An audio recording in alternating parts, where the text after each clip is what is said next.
ഒരുപാട് കാണാൻ ആഗ്രഹിച്ച കാന്തല്ലൂർ എന്ന് പറയുന്ന പ്രദേശത്തേക്കാണ് ഇന്നത്തെ എൻ്റെ യാത്ര. പോകുന്ന സമയം യാത്രയായതുകൊണ്ട് തന്നെ പുറം കാഴ്ചകൾ എടുക്കാൻ കുറച്ച് ബുദ്ധിമുട്ടാണ്. എല്ലാവർക്കും പുതിയൊരു വീഡിയോയിലേക്ക് സ്വാഗതം.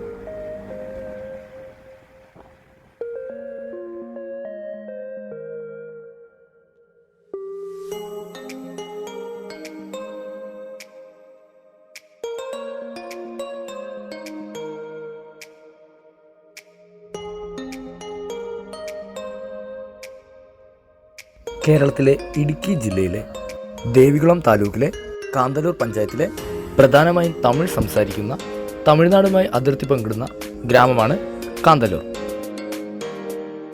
ഏകദേശം 4842 ഹെക്ടറാണ് ഈ ഒരു ഗ്രാമത്തിൻ്റെ വിസ്തീർണം. നിങ്ങൾ കാന്തല്ലൂരിലേക്ക് ഒരു യാത്ര പ്ലാൻ ചെയ്യുന്നുണ്ടെങ്കിൽ എവിടെയൊക്കെയാണ് കാണാൻ ഉള്ള സ്ഥലങ്ങൾ, ഇതിനെക്കുറിച്ചാണ് ഈ ഒരു വീഡിയോ ഞാൻ ചെയ്യുന്നത്. സോ ഇഷ്ടപ്പെടുകയാണെന്നുണ്ടെങ്കിൽ നമ്മുടെ ചാനലൊന്ന് സപ്പോർട്ട് ചെയ്യുക. രാജ്യത്തിൻ്റെ ഏറ്റവും മികച്ച ടൂറിസ്റ്റ് കേന്ദ്രം എന്ന ബഹുമതി ലഭിച്ചതോടെയാണ് വിനോദസഞ്ചാരികളെ ഈ ഒരു ഗ്രാമത്തിലേക്ക് പോകാനായി പ്രേരിപ്പിക്കുന്നത്.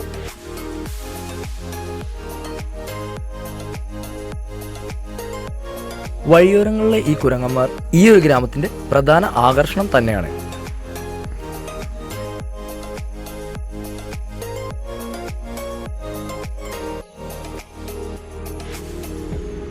കേരളത്തിലാണെങ്കിലും തമിഴ് സംസ്കാരം കൂടി കൂടിച്ചേർന്ന ഒരു ചെറിയ ഗ്രാമമാണ് കാന്തല്ലൂർ.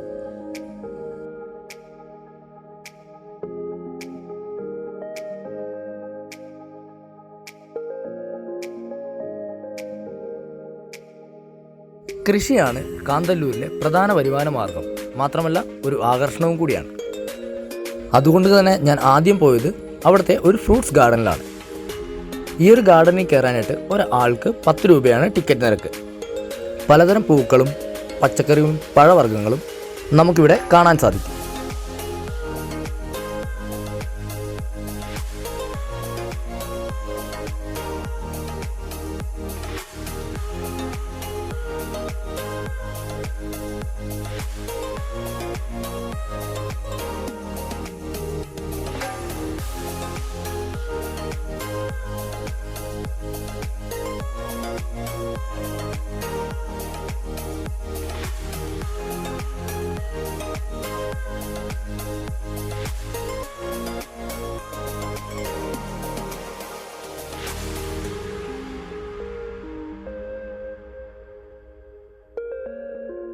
ശൈത്യകാല പച്ചക്കറികൾ ഇവിടെ വ്യാപകമായി കൃഷി ചെയ്തു വരുന്നു.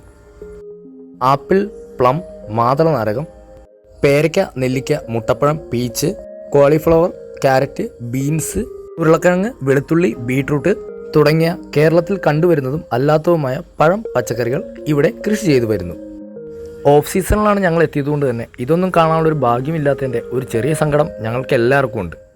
എന്നാലും വന്ന സ്ഥിതിക്ക് ഞങ്ങൾ അത്യാവശ്യം ഈ ഒരു പ്രദേശം മൊത്തം ആസ്വദിക്കുകയും ചെയ്തു. ഈ ഒരു ഫ്രൂട്ട്സ് ഗാർഡൻ ഞാൻ കണ്ടു കഴിഞ്ഞിട്ട് നേരെ പോയത് 2009 ഇറങ്ങിയ മോഹൻലാലിൻ്റെ ഭ്രമരം എന്ന് പറയുന്ന സിനിമ ചിത്രീകരിച്ച ലൊക്കേഷനിലേക്കാണ്. ആ ഒരു സിനിമ ചിത്രീകരിച്ച ശേഷമാണ് ഈ ഒരു സ്ഥലത്തിന് ഭ്രമരം വ്യൂ പോയിന്റ് എന്ന് പേരിട്ടിരിക്കുന്നത്.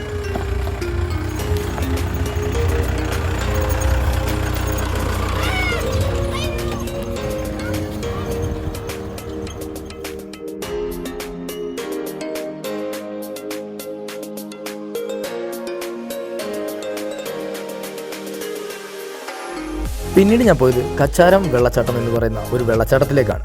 മെയിൻ റോഡിൽ നിന്നും കുറച്ചധികം നടക്കാനുമുണ്ട് ഈ ഒരു സ്ഥലത്തേക്ക്. ഒരുപാട് നടന്നു മടുത്ത് നമ്മൾ ഈ ഒരു വെള്ളച്ചാട്ടത്തിലെത്തുമ്പോൾ ഒരു പ്രത്യേക സന്തോഷമാണ് ഏതൊരു വിനോദസഞ്ചാരിക്കും ഈ ഒരു വെള്ളച്ചാട്ടം സമ്മാനിക്കുന്നത്.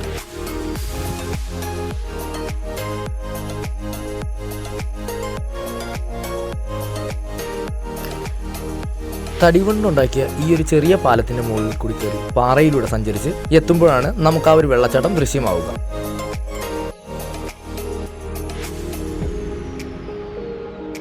വരുന്ന സഞ്ചാരികൾക്ക് വേണ്ടിയിട്ട് ചെറിയ ചെറിയ കടകൾ ഇവിടെ രൂപീകരിച്ചിട്ടുണ്ട്.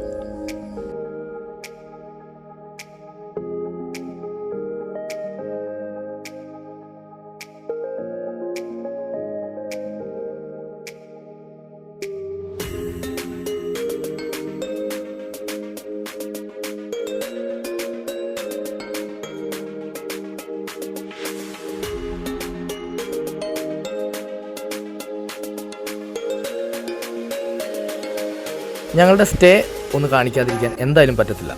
കാരണം കോസ്മിക് മഡ് ഹൗസ് എന്ന് പറയുന്ന തികച്ചും ചെളി കൊണ്ടുണ്ടാക്കിയ ഒരു മഡ് ഹൗസ്. കോൺടാക്ട് നമ്പർ ഡീറ്റെയിൽസും ഞാൻ ഡിസ്ക്രിപ്ഷൻ ലിങ്കിൽ ഇട്ടിട്ടുണ്ട്. നിങ്ങൾ പോവുകയാണെന്നുണ്ടെങ്കിൽ നേരത്തെ തന്നെ വിളിച്ച് ബുക്ക് ചെയ്തിട്ട് വേണം ഇവിടെ പോകാൻ. ആ ഒരു മഡ് ഹൗസിലേക്ക് ഇറങ്ങുമ്പോൾ തന്നെ തടി കൊണ്ടുണ്ടാക്കിയ ഒരു സ്റ്റെപ്പിലൂടെയാണ് നമ്മൾ ഇറങ്ങുന്നത്. തികച്ചും മണ്ണും പിന്നെ അതിൻ്റെ ഇടയിൽ കുറേ കമ്പുകളും വെച്ചിട്ടാണ് ഈ ഒരു മഡ് ഹൗസ് അവർ നിർമ്മിച്ചിരിക്കുന്നത്.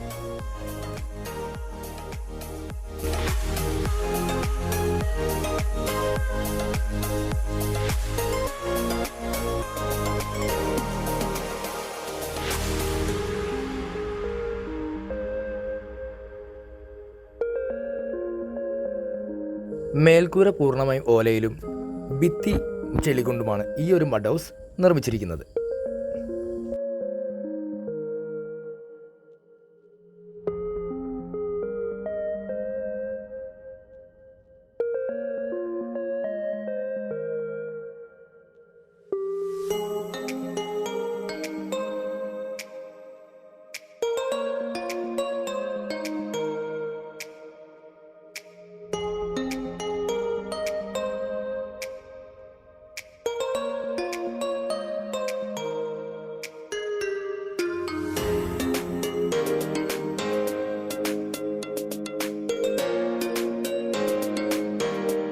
പിന്നീട് ഞങ്ങൾ പോയത് നമ്മുടെ മറയൂർ ശർക്കര ഉണ്ടാക്കുന്ന അതിൻ്റെ ഒരു ഫാക്ടറിയിലേക്കാണ്.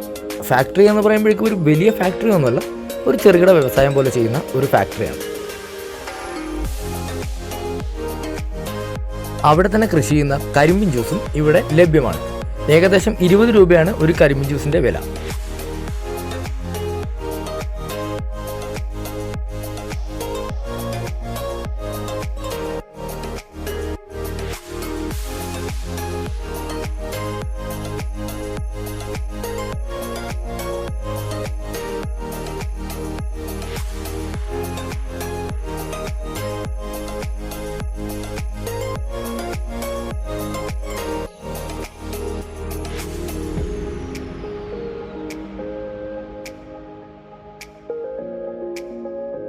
യാത്ര തുടങ്ങി വീണ്ടും കാണുന്നത് ആനക്കോട്ടപ്പാറ എന്ന് പറയുന്ന ഒരു പാർക്കിലാണ്.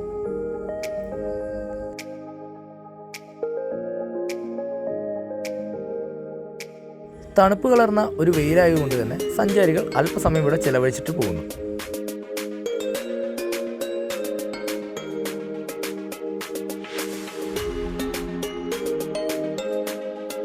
₹20 ഈ ആനക്കോട്ടപ്പാറയിലേക്ക് സഞ്ചാരികൾക്ക് പ്രവേശിക്കാനായിട്ടുള്ള ടിക്കറ്റ് നിരക്ക്.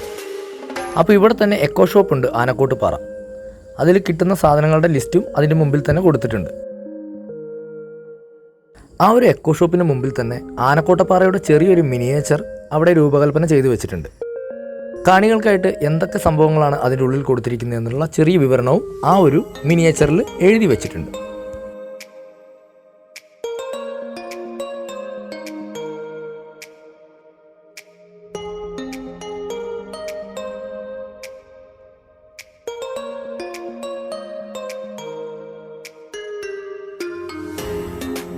അങ്ങനെ ഞാൻ ടിക്കറ്റും എടുത്ത് നേരെ അകത്തേക്ക് പ്രവേശിച്ചു.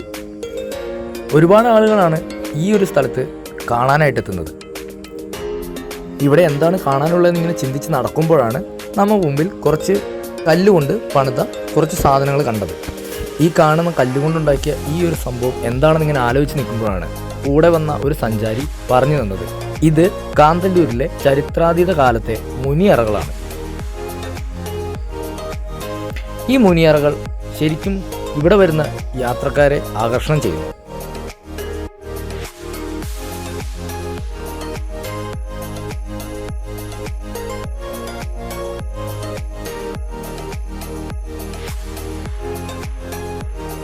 ഈ ആനക്കോട്ടപ്പാറ കഴിഞ്ഞ് ഞാൻ നേരെ പോയത് നമ്മുടെ റിപ്പിൾ ടീയുടെ ഒരു ഔട്ട്ലെറ്റിലേക്കാണ്.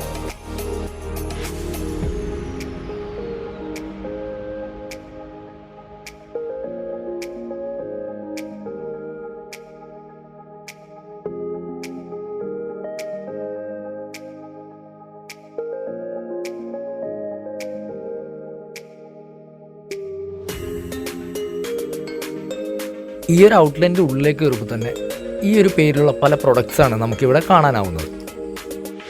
ഇവിടെ ഇരിക്കുന്ന ഓരോ വസ്തുക്കളും എന്താണെന്ന് അറിയാൻ വേണ്ടി ഇവിടുത്തെ ഒരു പ്രവർത്തകയോട് ചോദിച്ചപ്പോൾ വളരെ നല്ലൊരു രീതിയിലാണ് അവർ നമുക്ക് എല്ലാ കാര്യങ്ങളും പറഞ്ഞു തന്നത്.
അങ്ങനെ പ്രകൃതി സമ്മാനിച്ച ഇതുപോലത്തെ ഒരുപാട് കാഴ്ചകൾ കണ്ട് വളരെ സന്തോഷത്തോടെയും ചെറിയൊരു സങ്കടത്തോടെയാണ് ഇവിടുന്ന്, അതായത് കാന്തല്ലൂരിൽ നിന്ന് ഞാൻ യാത്ര തിരിക്കുന്നത്.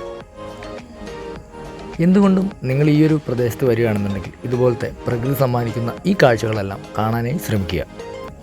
പുതിയൊരു വീഡിയോയുമായിട്ട് വരുന്നതാണ്. അതുവരെ ടേക്ക് കെയർ ആൻഡ് ബൈ.